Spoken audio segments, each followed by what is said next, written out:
Hallo Freunde, lange Zeit ist hier, fast ein Jahr, seitdem ich das letzte Mal mit der kleinen Böllmaschine gesägt habe. Damals war der Kreuztisch genauso eingebaut wie heute, aber heute richten wir alles noch einmal sauber ein. Und diesmal wird es richtig interessant. Heute bauen wir diesen roten Kreuztisch ein. Er kommt jetzt auf die Z-Achse-Platte, die ich hoch und runter verstellen kann. Damit kann ich die Werkstücke später viel genauer einstellen. Nicht einfach nach Gefühl, sondern sauber, stabil und kontrolliert. Genau so wie es bei einer alten Maschine auch sein muss. Jetzt kommt die Messuhr zum Einsatz. Ich montiere die Messuhr direkt am Backenfutter. So kann ich den Kreuztisch parallel zu Backenfutter einstellen.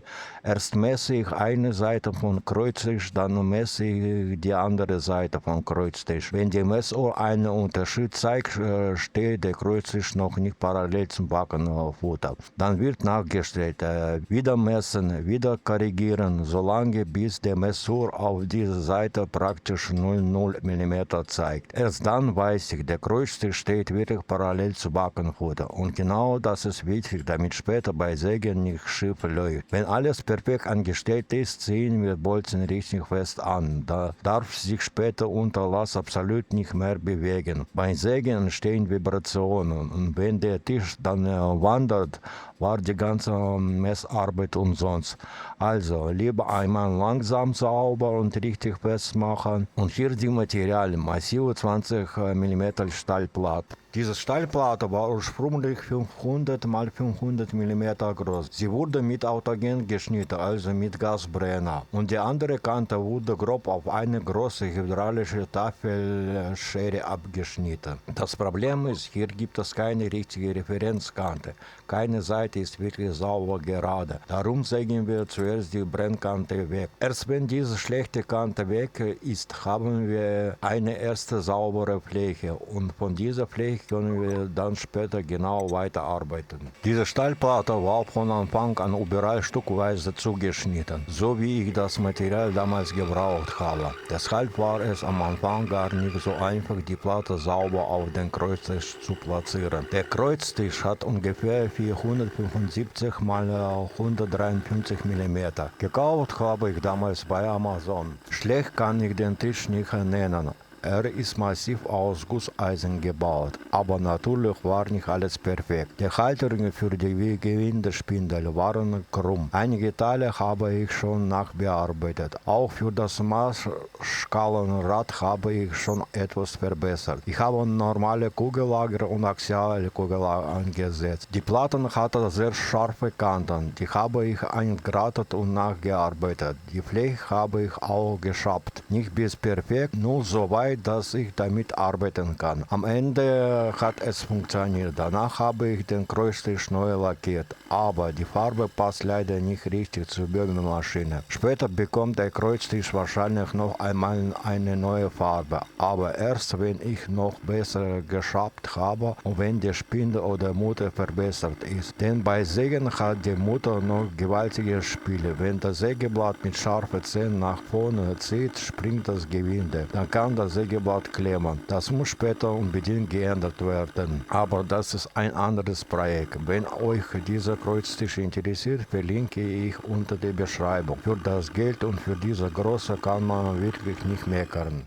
Jetzt begradigen wir die andere Seite von der Platte. Hier säge ich ein Stück von 270 mm Länge ab. Das Stück ist ungefähr 25 mm breit. Wenn dieses lange Stück sauber weggesägt ist, habe ich endlich eine gerade Referenzkante. Bei 20 mm Stahlstärke ist das aber nicht so einfach. Ich habe zuerst versucht, das Material komplett durchsägen, aber komplett durchsägen war ein Problem. Am Anfang wusste ich noch nicht genau, woran es liegt. Ich dachte zuerst, vielleicht liegt es einfach am langen Schnitt. Die Hälfte von Schnitt ging noch, aber danach wurde es schwierig. Deshalb habe ich die Methode geändert. Ich säge zuerst ungefähr 10 mm tief, danach fahre ich den Schnitt noch einmal nach. Erst dann säge ich den Rest komplett durch. So bekomme ich die Platte sauber getrennt. Und danach kann ich mit einer geraden Kante weiterarbeiten. Jetzt fange ich endlich an, die passenden Stahlstücke zu sägen. Die Stücke sollten ungefähr 130 x 45 mm werden. Bei Sägen habe ich natürlich das Sägeblatt immer wieder geholt. Aber plötzlich kam viel zu viel Rauch von Öl. Dann habe ich kapiert, der Scheibenfräser ist stumpf. Das war noch die erste Scheibenfräse von einem Jahr. Und nach so vielen Schnitten war er natürlich nicht mehr richtig scharf. Also habe ich den Scheibenfräser gewechselt und plötzlich ging alles ganz anders. Fast kein Rauch mehr, der Schnitt lief leichter und die Maschine hat viel schneller gesägt. Da sieht man wieder, ein stumpfes Werkzeug macht sofort Probleme. Mit einer scharfen Scheibenfräse läuft die Arbeit gleich viel sauber. Zum Schluss säge ich noch eine passende Stück Stahl für die Messuhr. Mit der gewechselten Scheibenfräse habe ich jetzt direkt auf 20 mm Tiefe angesteckt. Und dann wurde der Schnitt komplett durchgesägt. Der Schnitt war 130 mm lang.